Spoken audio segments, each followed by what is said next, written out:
我们在上支影片已经分析，目前比特币处于 C 浪下跌的关口，没想到跌得这么触目惊心，直到现在都没有完全说它是结束了下跌趋势。那哪里是底？现在能抄底了吗？别急，这支影片的话会结合最新华尔街深度报告，帮大家把这次暴跌之谜彻底解开，顺便告诉这个底到底在哪里。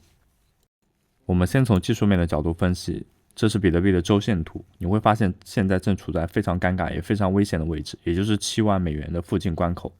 那为什么说这里重要？如果你把时间轴拉回到24年的3月份，你会发现这边是震荡的高点，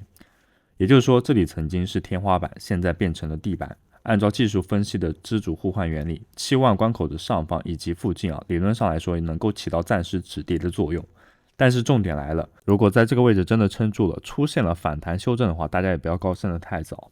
因为在上方的8万美元的关口已经出现了密密麻麻的套牢盘，在这里呢会有非常强大的阻力空间，阻止比特币上涨。那我们在之前里面也多次提到，有一个概念叫做 C 浪下跌。现在比特币从25年的10月份开始，一波高点的下跌呢，无论是力量还是速度，都是前所未有的猛烈。在艾略特波浪理论中 ，C 浪通常都是杀伤力最强、最让人绝望的一波，所以残忍的告诉大家，对于接下来的任何反弹修正都不要抱有太大希望。也就是说，从技术结构来看，比特币最终下破7万的关口可能性是非常大的。那么下一个底部会出现在哪里呢？可能是上一轮牛市的最高点，也就是在6万8的这个就这个位置。讲完技术面，我知道内心还有很多问号。明明昨晚黄金、白银都已经止住跌势，有在回暖的迹象，但为什么比特币还在跌？这就要讲到我们今天节目的核心。下面就从流动性、冲击结构性错位和周期底部多维判断，帮大家找到这次暴跌的4大因素。第一因素来自宏观政策面，凯文沃什，川普提名他为下一届的联总会主席。然后有一个有趣的事情是，他在过去很多发言的立场都是非常的鹰派。所谓鹰派，就是认为联总会不应该过多去印钞票，不应该把利息降得太低，因为这样子会对市场造成不好的通货膨胀效果，并且对实体的经济呢并没有真正的好处。所以很多人乍看之下觉得很奇怪，为什么明明骨子里是商人的川普，他应该要选取一位完全听他话，大量的降息、大量的放水，刺激市场、刺激股市，尤其是在26年，这是他中期选举的时候要交一张成绩单的时候。他应该想要看到这样的局面，但是他却提名了这样乍看之下记录非常鹰派的提名人，这背后的原因是什么呢？其实在近期他的态度是稍微有改变的，自从川普上任之后，表达说联准会应该要大量的降息。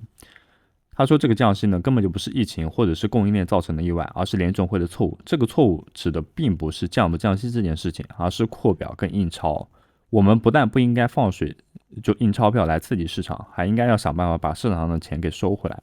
但是呢，与此同时，你能够做到这件事情的时候呢，就更能够在不影响通货膨胀的情况下把利率降下来。我们都知道联准会可以控制调降利息，这是一件最简单，而且他们有100%权利的事情。但是如果说你在通货膨胀没有降下来的情况就贸然去降息，它所导致的通胀堆高造成的困扰，不会比你现在每年支出给债主的利息来的简单多少。这就是所有美国人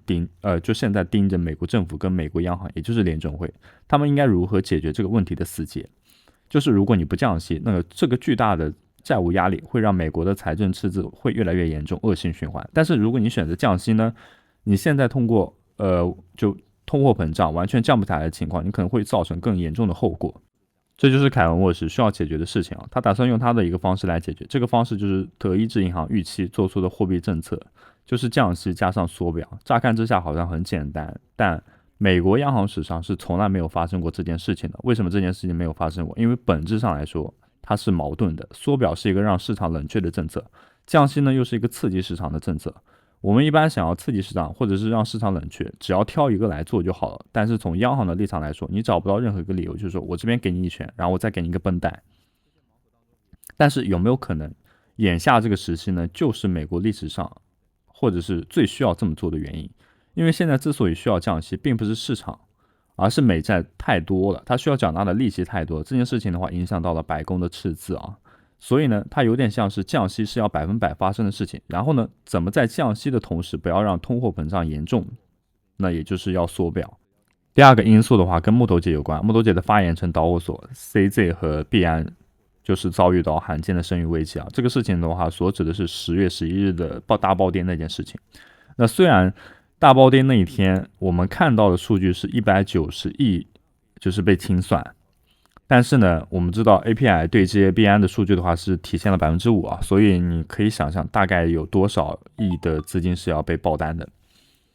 那你也可能会觉得它已经是过去式了，但10月11日带来的影响仍然在发酵继续啊。市场普遍认为那件事情导致了整个加密市场的元气大伤，那次暴跌，全球超过200万个账户被清算，1/3的做市商被摧毁，导致了市场的订单部变得很薄。什么叫深度变薄？打个比方，你以前卖100个比特币，价格可能只跌1块钱，但是现在做市商不敢接盘，你卖100颗，价格很有可能跌100块，这就是为什么最近跌幅不断扩大的原因。虽然币安前 CEO 赵长门出来反驳说这不关币安的事情，说是宏观因素，但不可否认的是，现在市场的话其实就像一个大病初愈的病人，免疫力比较差，稍微有点风吹草动都可能会演变成重感冒。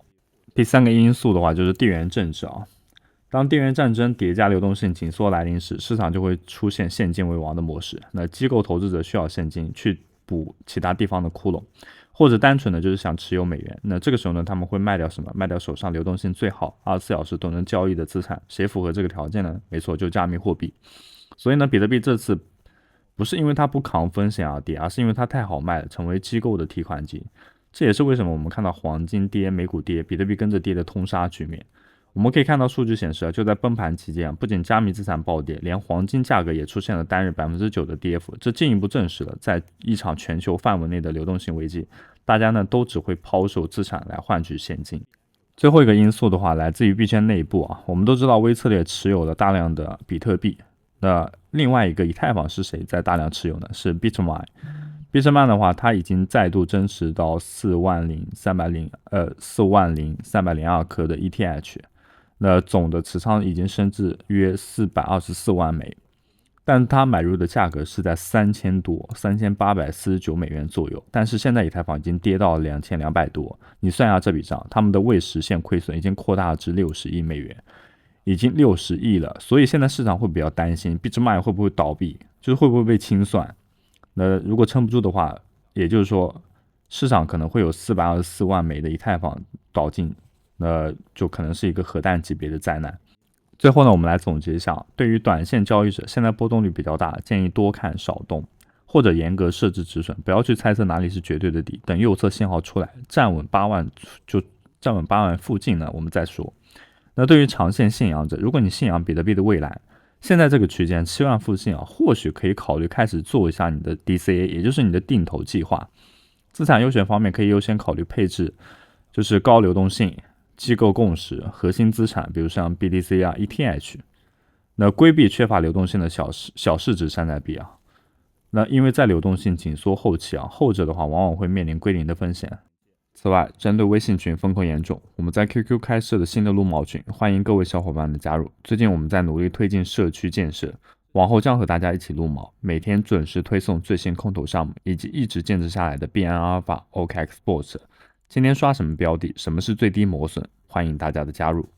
讲到这里，使用我们视频下方交易所注册链接进行注册，永久享受到最高手续费减免，还有众多新人福利。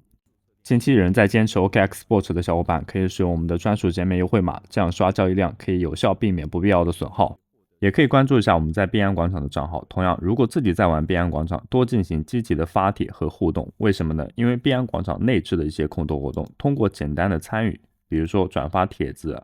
关注，然后以及是发内容和文章，都可以得到相对应的积分。那这些积分的话，都是他给到奖励的凭证。在做这些任务的时候呢，也不要忘记我们阿尔法指标平台每日签到和观看视频。这些积分的话，都是空投简要的唯一要素。我们正在积极推动空投